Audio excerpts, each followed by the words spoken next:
Hello everyone, welcome to my channel. I hope you all are doing very well. तो बच्चों, अब हम इस वीडियो में करने वाले हैं next topic, that is post transcriptional changes.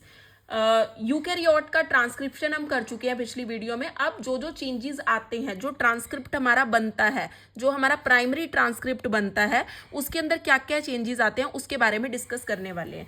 देखो, आपको ये पता होना चाहिए कि जो हमारा प्राइमरी ट्रांसक्रिप्ट यहाँ पे बनता है, वो प्राइमरी ट्रांसक्रिप्ट आपका नॉन फंक्शनल होता है। दिस इज नॉन फंक्शनल, क्योंकि उसके अंदर दोनों टाइप की सीक्वेंसेस ही प्रेजेंट है। आपकी कोडिंग सीक्वेंसेस भी प्रेजेंट है और नॉन कोडिंग सीक्वेंसेस भी प्रेजेंट है, या हम बोल सकते हैं कि कोडिंग रीजन भी प्रेजेंट है और नॉन कोडिंग रीजन भी प्रेजेंट है।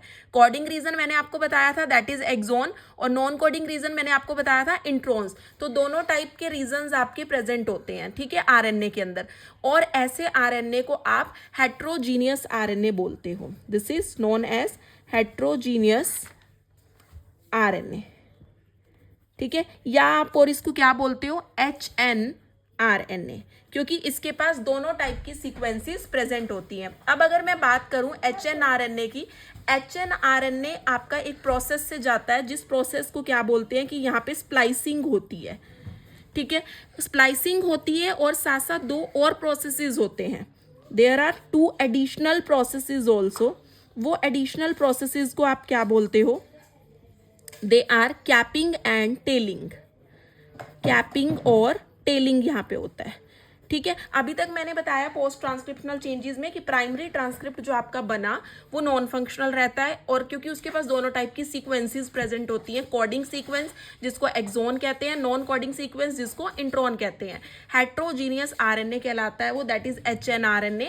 और इस HNRNA को कुछ प्रोसेसेस से पास होना होता है, वो क्या होते हैं, स्प्लाइसिंग, और दो और प्रोसेसेस होते हैं, दैट इज कैपिंग और टेलिंग। तो अब बच्चों देखो, कैपिंग के अंदर क्या होता है। कैपिंग के अंदर बेसिकली एक अनयूजुअल न्यूक्लियोटाइड जिसको आप बोलते हो मिथाइल गुएनोसाइन ट्राइफॉस्फेट, आप इसको क्या करते हो, ऐड करते हो कौन से साइड पे, mRNA के, जो आपका HNRNA था उसके 5' एंड पे।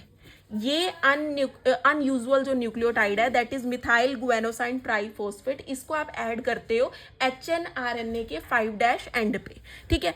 और फिर आप टेलिंग के अंदर क्या करते हो, देखो टेलिंग के अंदर अगर मैं बात करूं तो आपके एडिनाइल रेजिड्यूज होते हैं, मतलब हम ये बोल सकते हैं कि एडिनाइन के 200 to 300 अमाउंट जो होते हैं वो ऐड हो जाते हैं। तो बेसिकली यहाँ क्या बोलते हैं, एडिनाइलेट रेजिड्यूज, यानी कि 200 to 300 ये आपके ऐड हो जाते हैं 3' एंड पे, ठीक है, और टेम्पलेट इंडिपेंडेंट मैनर में।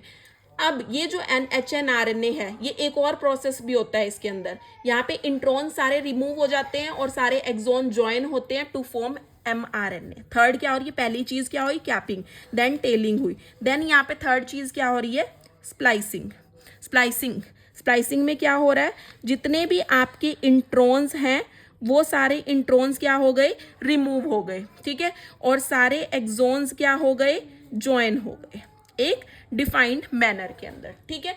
इस तरीके से आपको ये प्रोसेसेस यहाँ पे ध्यान रखने हैं। और इसका एक फ्लो चार्ट भी है, एक डायग्राम भी है, वो भी देख लो एक छोटा सा फॉर्म में, मैं आपको दिखा देती हूँ रिवीजन के लिए, आपको वो माइंड में रहेगा। बेसिकली क्या है, ये आपका DNA है, ठीक है, ये आपका DNA है, this is 5' to 3' and this is 3' to 5', ठीक है। तो कैपिंग के अंदर क्या हो रहा है, यहाँ पे बेसिकली जब कैपिंग हो, ये देखो आपका RNA आ गया, ये जो RNA है, ये RNA यहाँ से आ गया, ऑब्वियस है DNA से क्या बना, RNA बना।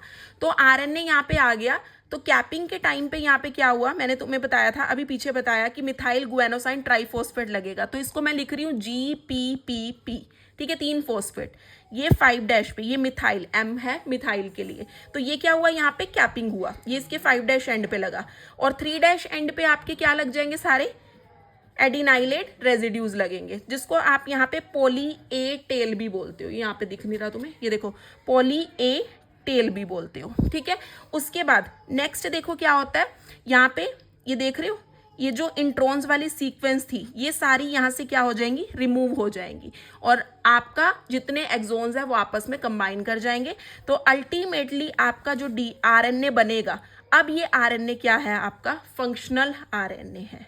This is now functional RNA, ठीक है, जिसको आप mRNA कहते हो, इसको आप क्या बोलोगे, mRNA। तो इस तरीके से आपके पोस्ट ट्रांसक्रिप्शनल चेंजेस होते हैं यूकैरियोट्स के अंदर।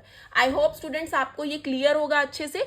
नेक्स्ट पार्ट अब टॉपिक यहाँ पे डिस्कस करेंगे हम, जेनेटिक कोड जो टॉपिक है। ये पोस्ट ट्रांसक्रिप्शनल चेंजेस था, ट्रांसक्रिप्शन मैंने प्रोकैरियोट्स के अंदर डाला, यूकैरियोट्स के अंदर डाला, और पोस्ट ट्रांसक्रिप्शनल चेंजेस जो आपके यूकैरियोट्स के अंदर है वो भी हमने डिस्कस कर लिए with diagram. I hope students आपको अच्छे से समझ आ गया होगा। समझ आ गया तो वीडियो को अच्छे से शेयर करो अपने फ्रेंड्स के साथ, ताकि उन्हें भी बेनिफिट मिले इस वीडियो का और उनका एग्जाम भी अच्छा हो। Thank you so much, bye, take care and yes hit like and subscribe my channel, bye.